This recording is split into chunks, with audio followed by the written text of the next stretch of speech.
Bismillahirrahmanirrahim. Assalamualaikum warahmatullahi wabarakatuh.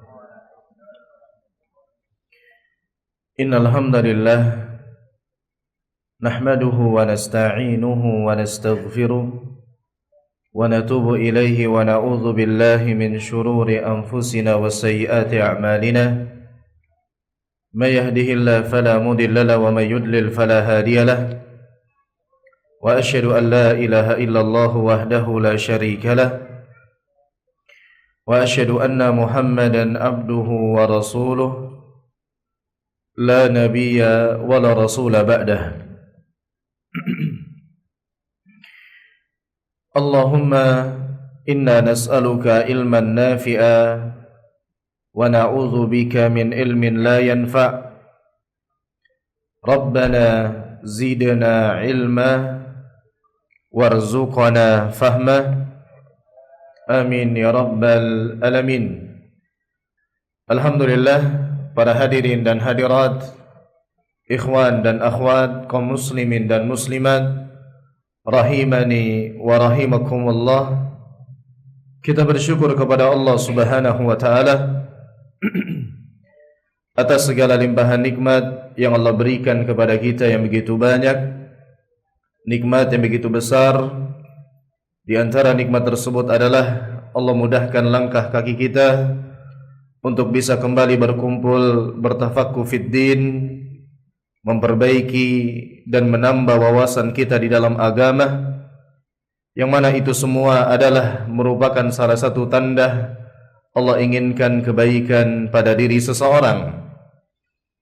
Tatkala Allah Subhanahu wa taala menginginkan kebaikan, maka Allah akan mudahkan kepada seorang hamba jalan-jalan yang dengannya dia semakin kenal dengan agamanya. Allah akan mudahkan baginya jalan-jalan yang dengannya dia semakin paham akan agamanya. Maka di mana pada suatu saat pemahaman kita kepada agama itu bertambah, pengenalan kita kepada agama kita itu bertambah, dan sarana terbesarnya adalah melalui majelis ilmu, maka itu nikmat yang luar biasa. Itu alamat Allah inginkan kebaikan pada diri kita. Rasulullah sallallahu alaihi wasallam bersabda, dan saya tidak bosan mengulang-ulangnya. Nabi sallallahu alaihi wasallam bersabda, "May yuridillahu bihi khairan yufaqihu fid din." Barang siapa yang Allah inginkan kebaikan pada dirinya, maka Allah azza wa jalla akan berikan dia pemahaman. Allah akan jadikan dia faqih dalam urusan agama. Dan Nabi SAW telah menjelaskan, wa innamal ilmu bitta'allum, yang mana ilmu itu diperoleh, pemahaman agama itu didapatkan tentunya melalui belajar. Maka alhamdulillah Allah mudahkan langkah kita kembali kumpul di majelis ilmu. Ini merupakan taman surga, balasannya juga surga. Maka ikhlaskan niat, tuluskan semata-mata mencari wajah Allah Azza wa Jalla dan mengharapkan apa yang di sisi Allah Subhanahu wa taala. Kemudian salawat beriring salam semoga senantiasa tercurahkan kepada suri tauladan kita, kepada qudwah hasanah kita, kepada Nabi kita Muhammad sallallahu alaihi wasallam. Jemaah yang dimuliakan Allah Subhanahu wa taala, insyaallah pada kesempatan hari ini dan beberapa kesempatan ke depannya kita akan sama-sama belajar berkaitan dengan sebuah kitab yang merupakan kitab yang kaya akan pelajaran, merupakan sebuah kitab yang kaya akan fawaid, ibrah, yang mana kitab tersebut adalah kitab Al-Arba'in An-Nawawiyah, kumpulan-kumpulan hadis yang dihimpun oleh Al-Imam An-Nawawi rahimahullahu ta'ala. Berkaitan dengan buku ini, secara asal judulnya adalah Al-Arba'una fi Mabanil Islam wa Qawa'idil Ahkam.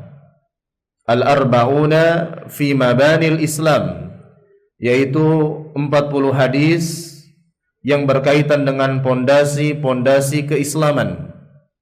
Walaupun pada hakikatnya nanti jumlah hadisnya adalah 42, tetapi itulah kebiasaan Arab mereka tidak perhatian kepada bilangan yang kecil 1, 2, mereka bulatkan 40, entah itu lebih ataupun kurang daripada bilangan yang diinginkan berupa puluhan tersebut.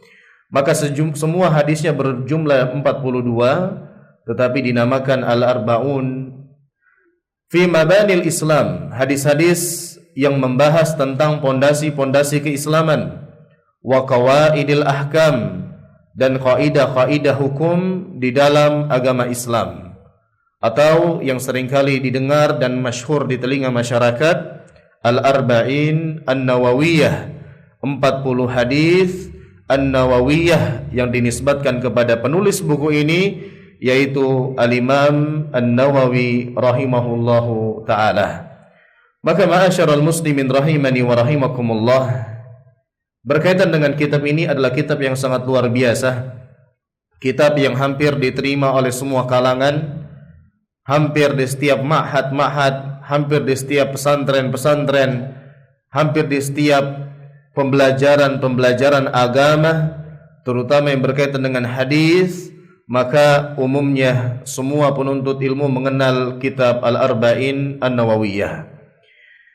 Kemudian berkaitan dengan keunggulan buku ini, ma'asyiral muslimin rahimani wa rahimakumullah, di antaranya adalah hadis-hadis yang dikumpulkan di buku ini, yang dikumpulkan oleh Al-Imam An-Nawawi rahimahullahu ta'ala, semuanya memiliki predikat Jawami'ul Kalim. Jawami'ul Kalim itu merupakan salah satu mukjizat Nabi sallallahu alaihi wasallam, yang mana beliau sendiri yang bersabda sallallahu alaihi wasallam, bu'itstu bi jawami'il kalim. Nabi sallallahu alaihi wasallam mengatakan, aku diutus dengan jawami'ul kalim. Apa itu jawami'ul kalim? Jawami'ul kalim adalah ucapan yang ringkas akan tetapi maknanya luas. Jadi kita bisa memperhatikan hadis-hadis Rasulullah sallallahu alaihi wasallam, beliau mampu bersabda, mengeluarkan ucapan yang ringkas tetapi maknanya begitu luas. Apalagi setelah dikaji, ternyata fawaid di dalamnya begitu banyak. Dan itu di antara mukjizat Nabi sallallahu alaihi wasallam. Dan di antaranya kita akan dapati hadis-hadis tersebut di buku ini Al-Arba'in An-Nawawiyah. Karena Al-Imam An-Nawawi fokus kepada hadis-hadis yang memiliki predikat Jawami'ul Kalim, lafaznya ringkas tetapi maknanya begitu luas, faidahnya begitu luas. Kemudian ma'asyiral muslimin rahimani wa rahimakumullah, hadis-hadis yang dikumpulkan di dalam kitab ini Al-Arba'in An-Nawawiyah merupakan hadis-hadis yang membahas pondasi intisari agama Islam. Maka kita bisa katakan, makanya kita katakan tadi buku ini dipelajari oleh hampir semua pesantren. Karena tujuan seseorang memasukkan anaknya ke pondok pesantren adalah agar anaknya memahami agama Islam. Dan memahami agama Islam secara umum itu dapat diraih dengan mempelajari hadis Al-Arba'in An-Nawawiyah. Bahkan Al-Imam Ibn Rajab Al-Hambali rahimahullahu ta'ala mengatakan, wa hadzal hadis ahadul ahadits allati yadurud din 'alaiha. Berkaitan dengan hadis-hadis yang dikumpulkan oleh Al-Imam An-Nawawi di hadis yang pertama, Al-Imam Ibn Rajab Al-Hambali mengomentari, hadis ini adalah salah satu hadis yang mengandung intisari ajaran Islam. Maka kita katakan, barang siapa yang bisa mempelajari buku ini dengan baik, apalagi kalau dia bisa menghafalkan hadis-hadisnya, maka kita katakan dia sudah memahami Islam secara global. Dia sudah memahami poin-poin dasar dalam agama Islam. Bahkan di antaranya disebutkan oleh Al-Imam An-Nawawi rahimahullahu ta'ala bahwasanya hadis-hadis yang ada di buku ini yang beliau himpun di dalam kitab ini merupakan hadis-hadis yang sahih. Hadis-hadis yang sahih. Sebagaimana beliau mengatakan, aku berusaha menyusun hadis-hadis sahih di dalam kitab Al-Arba'in An-Nawawiyah ini Dan kebanyakan di antara hadis-hadis tersebut bersumber dari dua imam pakar hadis, yaitu Imam Bukhari dan Imam Muslim. Kemudian ma'asyiral muslimin rahimani wa rahimakumullah, tentunya akan banyak pelajaran yang bisa kita dapatkan dari pembelajaran kitab ini. Maka semoga Allah Subhanahu wa taala berikan kita kemudahan untuk bisa mempelajarinya dan bisa mengambil faidah-faidah yang ada di dalamnya. Kita masuk kepada hadis yang pertama.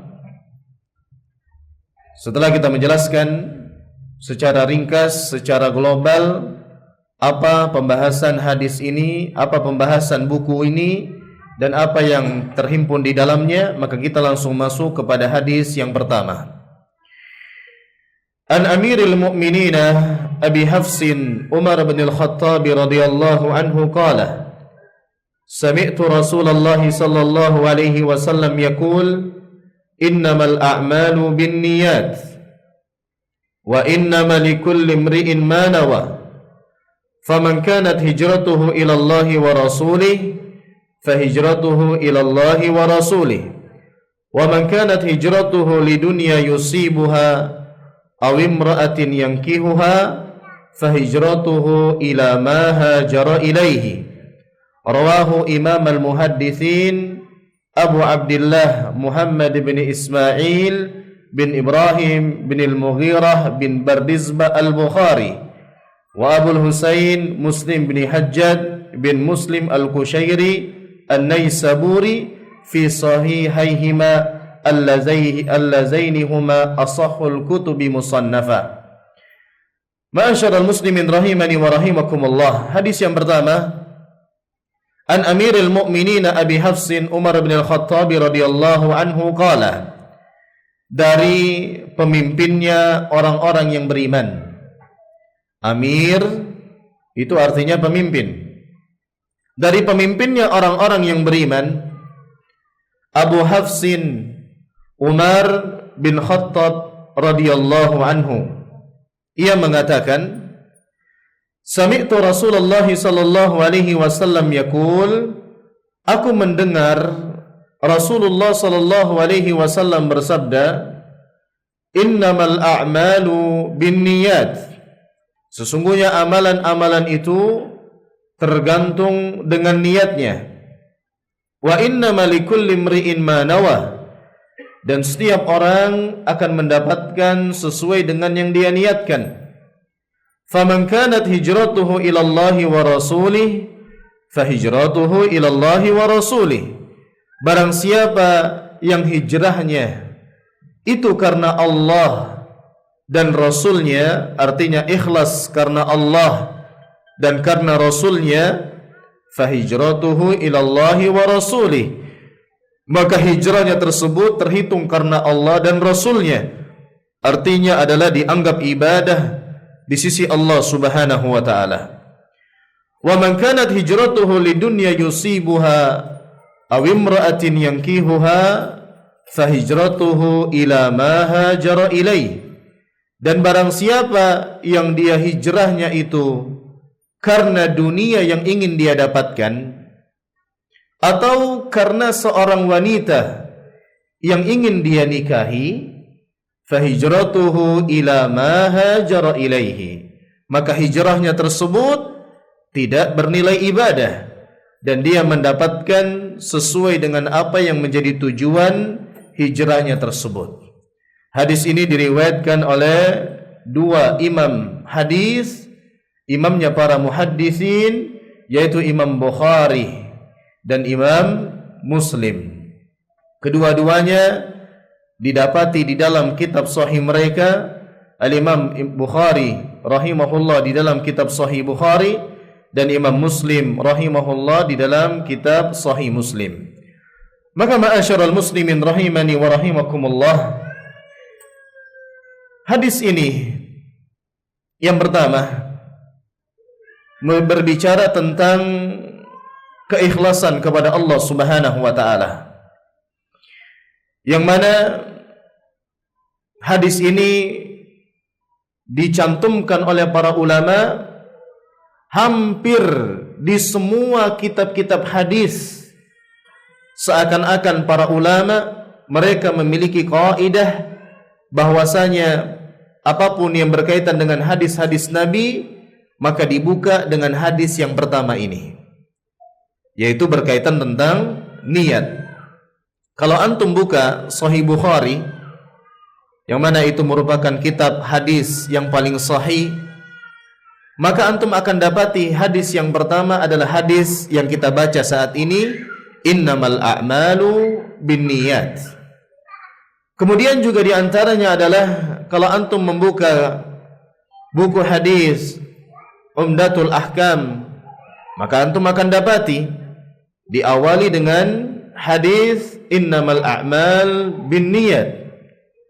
Kemudian juga kalau antum membuka sebuah kitab diantaranya karya Syekh Abdurrahman bin Nasir As-Sa'di rahimahullah, Bahjatu Qulubil Abrar, antum akan dapati hadis yang pertama berkaitan dengan hadis ini, yaitu innamal a'mal binniyat.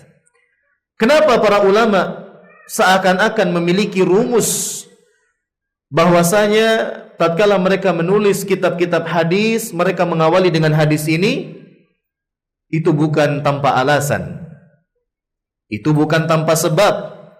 Di antara alasan yang paling utama adalah agar mengingatkan penulis buku tersebut dan mengingatkan semua orang yang mempelajari kitab tersebut untuk menjaga keikhlasan mereka kepada Allah Subhanahu wa taala.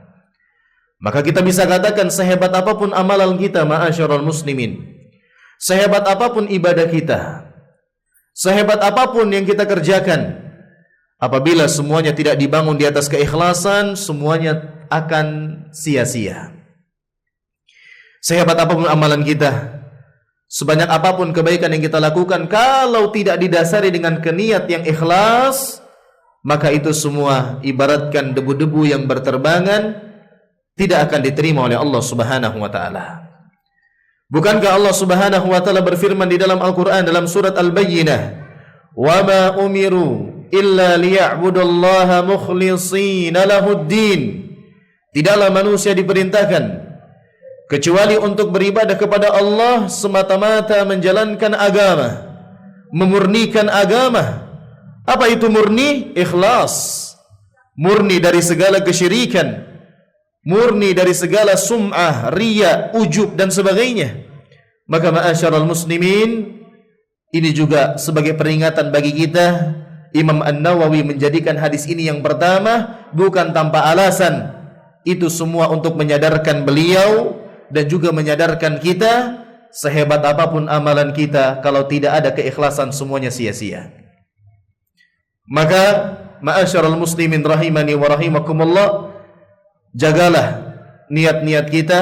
Rasulullah sallallahu alaihi wasallam bersabda, "Innallaha la yaqbalu minal amali illa ma kana lahu khalisan wa batughiya bihi wajhuh." Sesungguhnya Allah Subhanahu wa taala tidak menerima sebuah amalan kecuali amalan tersebut ikhlas karena Allah Azza wa Jalla, semata-mata mengharapkan wajah Allah Subhanahu wa taala. Kemudian ma'asyiral muslimin rahimani wa rahimakumullah, disebutkan di sini innamal a'mal binniyat wa innamal likulli imri'in ma nawa. Di dalam kalimat innamal a'malu binniyat khabarun an hukmi syariah ma yata'allaq bil amal. Berkaitan dengan innamal a'malu binniyat, di sini ada kabar tentang hukum syariat Islam berkaitan tentang amal ibadah. Artinya apa? Seseorang tatkala melakukan ibadah kepada Allah, maka dia harus meniatkan. Apa yang menjadi niatnya di dalam melakukan ibadah tersebut? Semua ibadah itu harus disertai dengan niat. Bahkan tatkala tidak ada niat yang menyertai ibadah tersebut, maka tidak ada ibadah. Maka di dalam kalimat innamal a'malu binniyat, sesungguhnya amalan itu disertai dengan niat. Maka di sini ma'asyiral muslimin rahimani wa rahimakumullah, memberikan faidah kepada kita, amalan-amalan yang kita lakukan selayaknya dibangun di atas niat ibadah. Wa innama likulli imri'in ma nawa. Kemudian berkaitan dengan kalimat sesungguhnya setiap orang akan mendapatkan apa yang menjadi niatnya, maka di sini khabar an hukmi syariah ma yata'allaq bil amil. Maka di dalam kalimat wa innama likulli imri'in ma nawa, setiap orang mendapatkan apa yang dia niatkan, maka di sini ada kabar berkaitan dengan hukum orang yang melakukan ibadah. Kalau yang pertama tadi berkaitan dengan amal ibadahnya, sudah selayaknya disertai dengan niat. Kemudian yang kedua berkaitan dengan pelaku yang mengerjakan amalan tersebut, hendaklah dia meniatkan semua ibadahnya untuk Allah Subhanahu wa ta'ala, karena seseorang tidak mendapatkan kecuali apa yang dia niatkan. Apabila yang dia niatkan adalah kebaikan, keikhlasan, semata-mata mencari wajah Allah, maka itulah yang dianggap ibadah di sisi Allah Subhanahu wa ta'ala. Maka ma'asyarul muslimin rahimani wa rahimakumullah, apa itu niat? Niat adalah al-qasdu lil amal taqarruban ila Allah azza wa jalla wa talaban limardatihi wa sawabihi. Niat adalah tujuan di dalam mengerjakan sebuah amal ibadah. Apa tujuannya? Taqarruban ila Allah, semata-mata mendekatkan diri kepada Allah. Wa talaban limardatihi, mencari ridha Allah Subhanahu wa ta'ala. Wa sawabihi, dan balasan pahala dari Allah Subhanahu wa ta'ala. Maka lihat baik-baik jemaah sekalian, apa itu ikhlas? Yang pertama, tujuan. Apa itu niat? Yang pertama, tujuan di dalam mengerjakan sebuah amal ibadah. Tujuannya apa? Taqarruban ilallah, mendekatkan diri kepada Allah. Kemudian talaban limardatihi, mencari keridhaan Allah, wasawabihi, dan mengharapkan balasan di sisi Allah Subhanahu wa ta'ala. Maka dari definisi ini, ma'asyarul muslimin rahimani wa rahimakumullah, kita paham. Berarti kalau ada yang mengatakan kepada kita, kamu sholat buat apa? Kalau kamu masih mengharapkan pahala, kamu nggak ikhlas. Sebagian orang ada yang mengatakan demikian. Kamu bersedekah buat apa? Kalau kamu bersedekah karena ingin masuk surga, kamu nggak ikhlas. Karena kalau ikhlas itu kamu nggak mengharapkan apa-apa. Kamu semata-mata karena wajah Allah. Maka kita katakan itu tidak benar. Selama seseorang mengerjakan sebuah amal ibadah yang dia itu mengharapkan wajah Allah dan mengharapkan keridhaan Allah dan mengharapkan semua keutamaan yang ada di sisi Allah, maka dia tetap dikatakan ikhlas. Misal, kalau bukan karena rasa harap, maka niscaya kita tidak akan bergairah dalam beribadah. Bukankah Allah Subhanahu wa ta'ala menyampaikan sebagian amal ibadah, di sana ada keutamaan yang besar, di antaranya menuntut ilmu.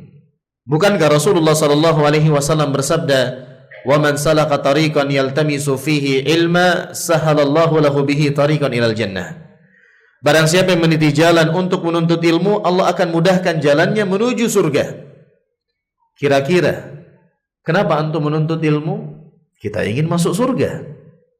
Maka di sini tidak ada masalah. Justru rasa harap itu adalah pemicu utama, bahan bakar kita bisa semangat beribadah kepada Allah.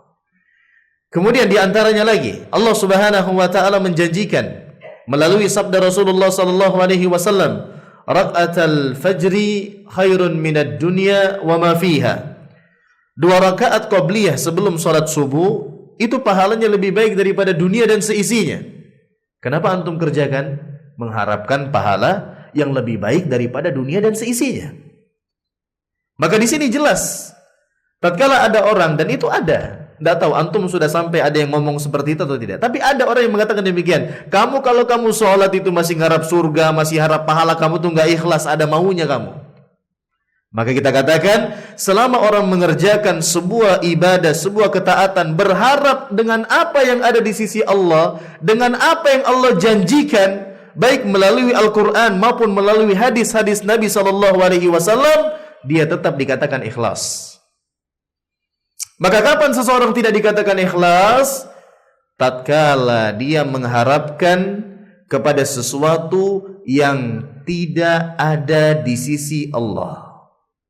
Contoh, dia sholat mengharapkan pengakuan sosial di tengah-tengah masyarakat. Ingin dilihat, ingin didengar, ingin diakui. Maka saat inilah dia dikatakan tidak ikhlas di dalam beribadah kepada Allah. Dia mencari sanjungan kepada manusia. Dia mencari pengakuan kepada manusia. Padahal hakikatnya seharusnya ibadah tersebut dia tujukan kepada Allah. Ibadah tersebut sebagai ajang dia cari muka di hadapan Allah. Tetapi dia malah mencari muka di hadapan manusia. Barulah seseorang dikatakan tidak ikhlas. Atau sebagaimana di hadis ini, Nabi SAW kemudian memberikan permisalan. Contoh, beliau SAW mengatakan, "Faman kanat hijratuhu ilallahi wa rasulih, fahijratuhu ilallahi wa rasulih." Kemudian Nabi SAW setelah menjelaskan bahwasanya setiap amalan itu sudah pasti dan seharusnya ada niatnya, dan setiap orang mendapatkan sesuai dengan apa yang dia niatkan. Kemudian Nabi SAW memberikan contoh, barang siapa yang hijrahnya itu karena Allah dan Rasulnya, maka hijrahnya tersebut terhitung karena Allah dan Rasulnya. Hijrah ini amal ibadah yang sangat besar. Hijrah ini amal ibadah yang sangat utama. Amal ibadah yang besar ganjarannya di sisi Allah Subhanahu wa taala.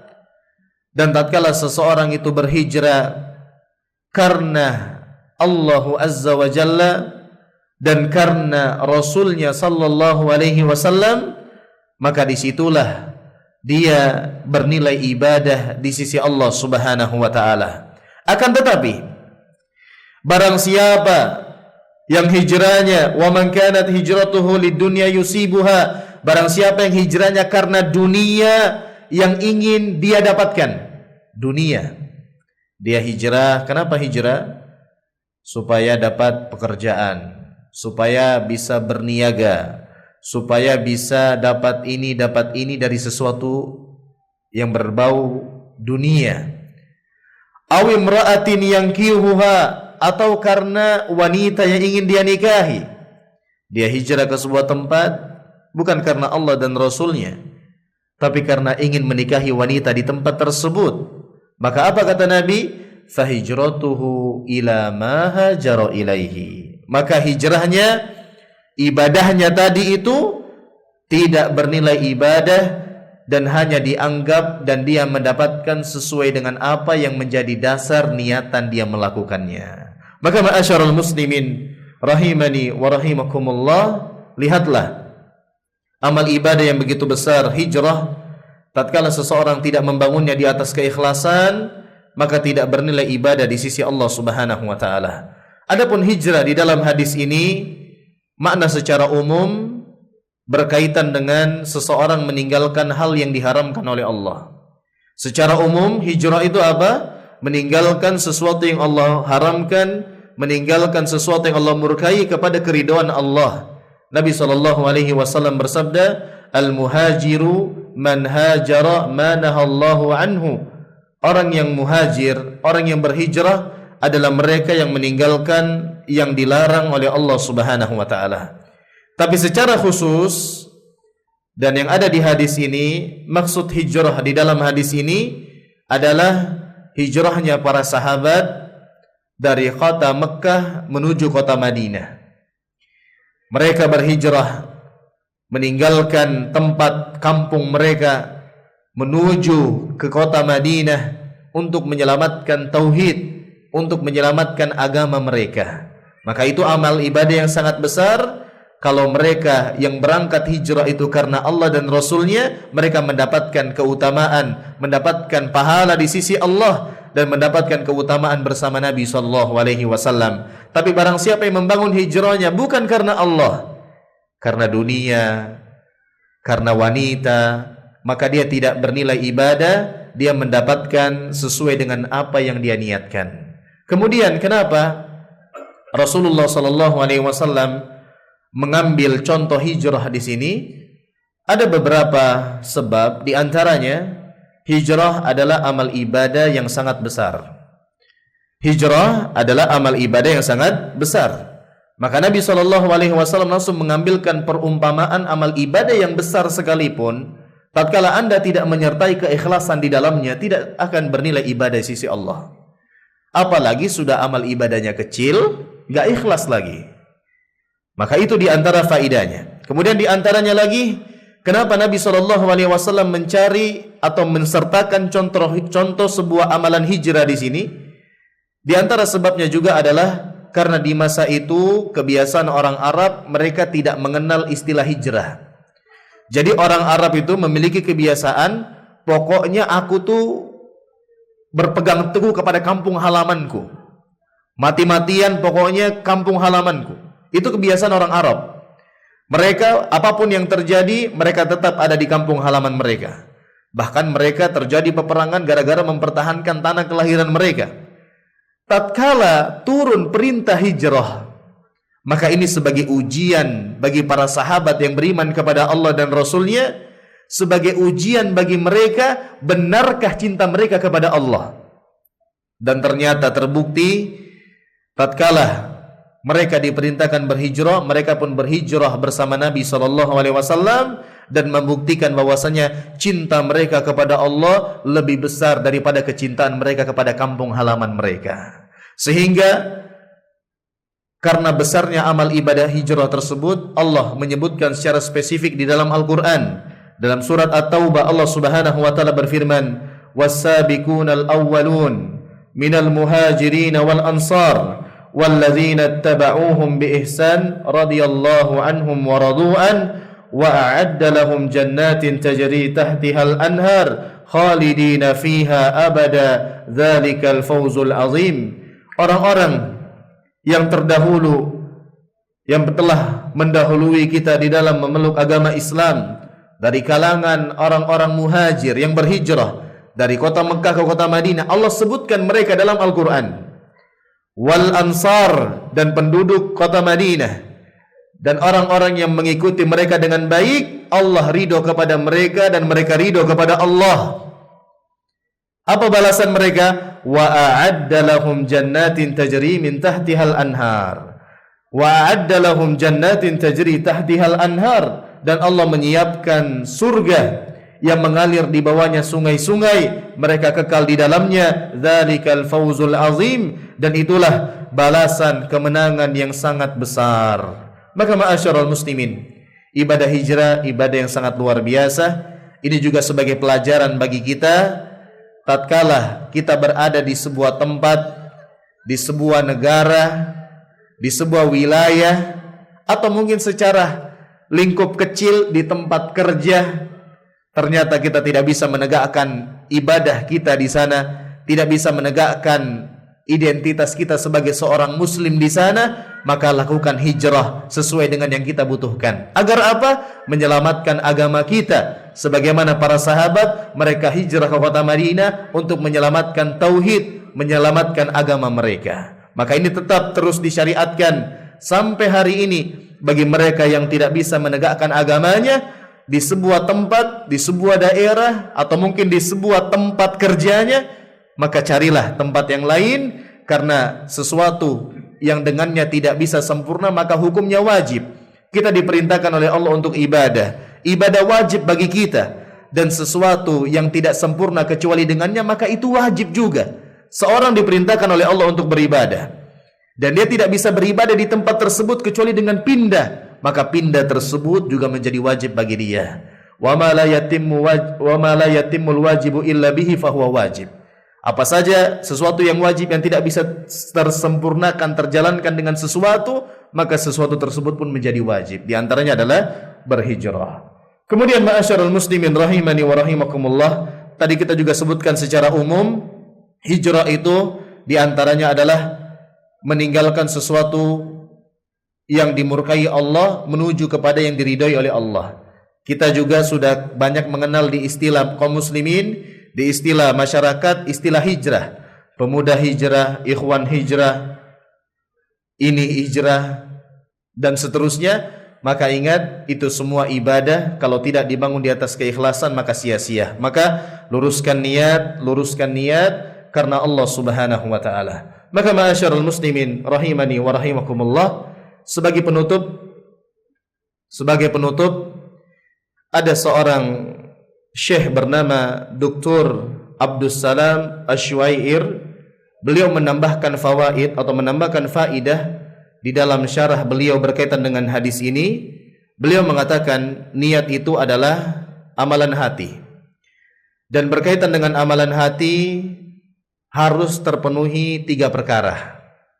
Jadi Dr. Abdus Salam Asywair menambahkan faidah tatkala beliau menjelaskan hadis ini, dan ini penting sebagai penutup pembahasan kita berkaitan dengan hadis ini, yang mana beliau mengatakan niat adalah amalan hati, dan amalan hati tidak akan sempurna kecuali dengan 3 perkara. Yang pertama adalah al-iman, keimanan. Dan yang kedua al-ikhlas, keikhlasan. Dan yang ketiga al-qasdu, tujuan. Yang pertama al-iman, artinya apa? Sudah selayaknya pada diri setiap muslim harus disertai keimanan kepada Allah Subhanahu wa taala. Tatkala dirinya tidak diiringi dengan keimanan, dia tidak bersyahadat, dia tidak menjalankan rukun-rukun iman, dia tidak mempersaksikan keimanannya dengan bersyahadat, maka amal ibadahnya tidak terhitung sebanyak apapun ibadah yang dikerjakan. Maka ini yang pertama, harus ada iman.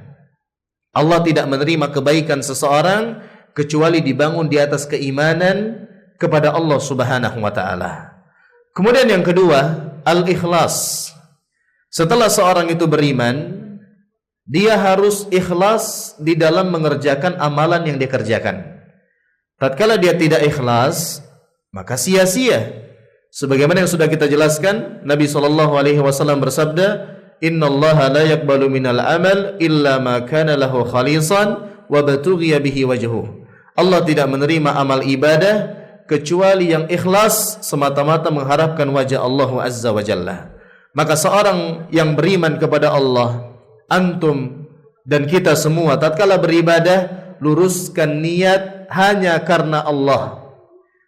Kembali kepada yang sudah kita sebutkan, bagaimana kapan seorang dikatakan ikhlas?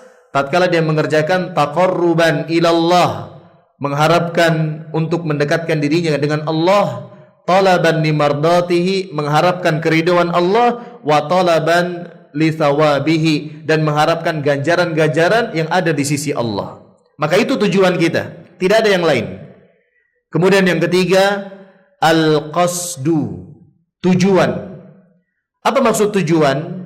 Seorang dalam beribadah kepada Allah harus menspesifikkan apa yang dia kerjakan. Itulah fungsinya niat.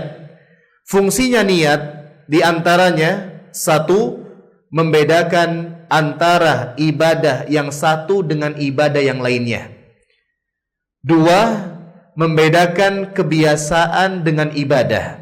Contoh yang pertama, apa maksud al-qasdu? Kita harus menspesifikkan ibadah kita.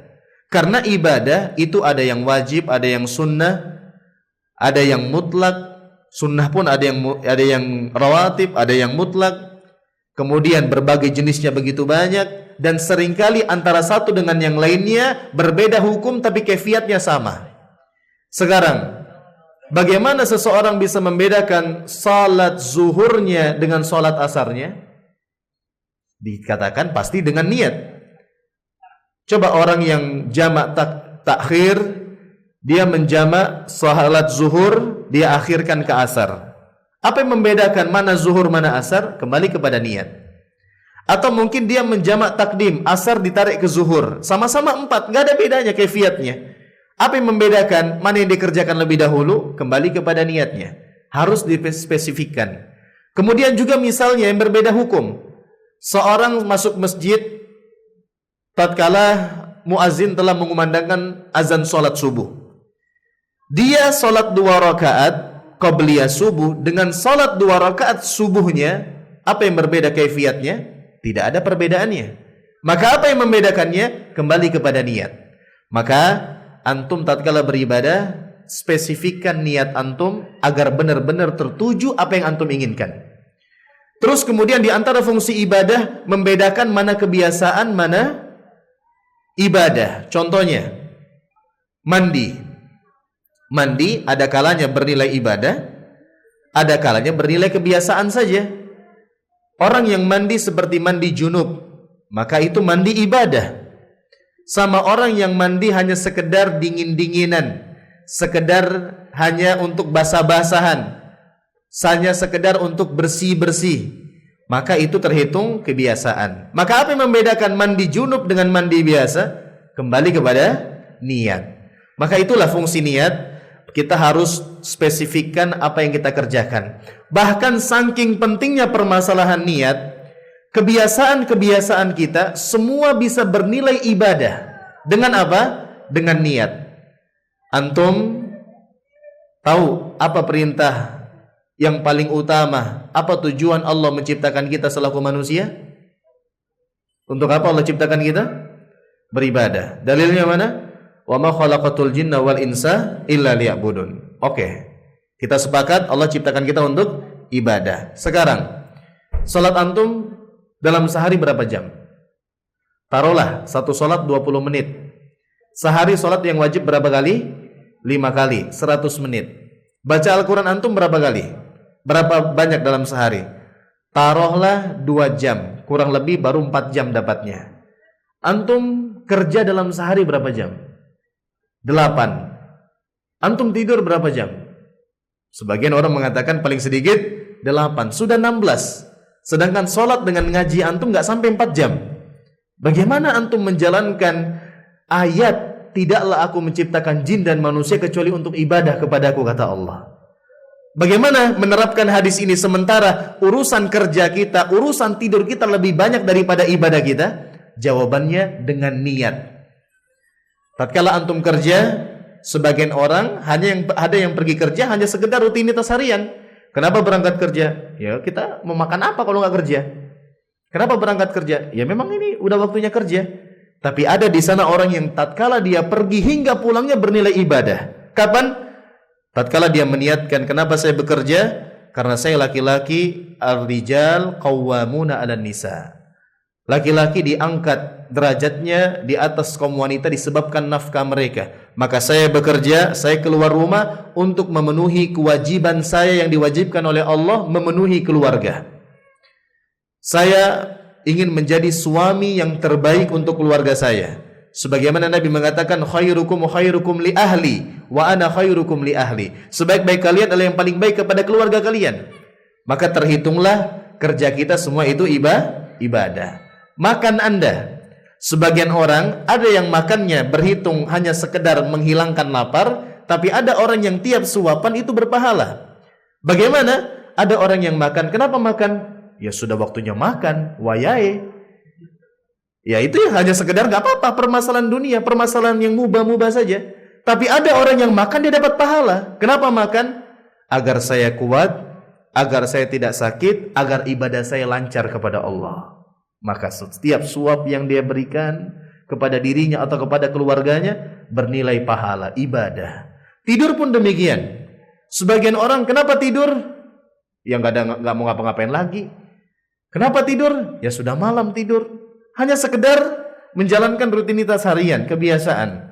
Tapi ada orang yang tidur dari dia tidur sampai bangun tidur bernilai ibadah. Kapan? Kenapa tidur lebih awal misalnya? agar saya bisa bangun malam. Walaupun ternyata dia nggak bangun malam, pahalanya sudah dicatat. Apalagi kalau dia bangun malam. Kenapa tidur? Iya, saya menjalani sunnah Nabi, tidur setelah Isya apabila tidak ada keperluan. Kenapa tidur cepat? Agar saya tidak telat bangun sholat subuh. Semua tatkala dia tidur bernilai pahala. Begitulah kita dalam keseharian, semuanya kita kaitkan dengan bagaimana kita menjalankan hak-hak kita yang diwajibkan oleh Allah, menjalankan tanggung jawab kita selaku seorang hamba, mendukung kita untuk merealisasikan ubudiyah kepada Allah, sehingga kebiasaan kita selama 24 jam menjadi ibadah. Barulah terrealisasi, wa ma khalaqatul jinna wal insa illa liya'budun. Tidaklah aku menciptakan jin dan manusia kecuali untuk beribadah. Jadilah 24 jam kita semuanya bernilai ibadah. Disebabkan apa? Niat. Innamal a'malu bin niat. Semua amal ibadah tergantung kepada niatnya. Wa innamal likulli imri'in ma nawa. Dan setiap orang mendapatkan sesuai dengan apa yang menjadi niatnya. Maka ma'asyarul muslimin, ini yang bisa kita kaji pada kesempatan kali ini. Kurang lebihnya mohon maaf. Ada benar dari Allah Subhanahu wa taala, ada kesalahan dari diri saya sendiri dan dari syaitan. Insyaallah kita akan bertemu kembali dan kita akan lanjutkan pada pertemuan dan kesempatan yang akan datang. Maka semoga menjadi ilmu yang bermanfaat. Semoga Allah jaga keikhlasan kita. Semoga Allah berikan kita hati yang teguh di atas keikhlasan. Memang berat. Seorang ulama Sufyan As-Sawri mengatakan, ma'alajtu syai'an ashadda alayya min niyati li'annaha tataqallabu alayya. Seorang ulama saja mereka mengatakan, di antaranya Sufyan As-Sawri rahimahullah, tidak ada perkara yang paling susah aku obati kecuali niatku, karena dia terbolak-balik atas diriku. Maka kita juga demikian, kita perlu menjaga niat, memperbaharui niat, ikhlaskan semua kepada Allah. Apa yang ikhlas maka itu yang bermanfaat, apa yang tidak ikhlas maka itu yang sia-sia, bahkan bisa memberikan kita mudarat nanti di akhirat. Demikian kita akhiri dengan doa kafaratul majlis. Subhanakallahumma bihamdik, asyhadu an la ilaha illa anta, astaghfiruka wa atubu ilaik. Wa akhiru da'wana anil hamdulillahi rabbil alamin. Assalamualaikum warahmatullahi wabarakatuh.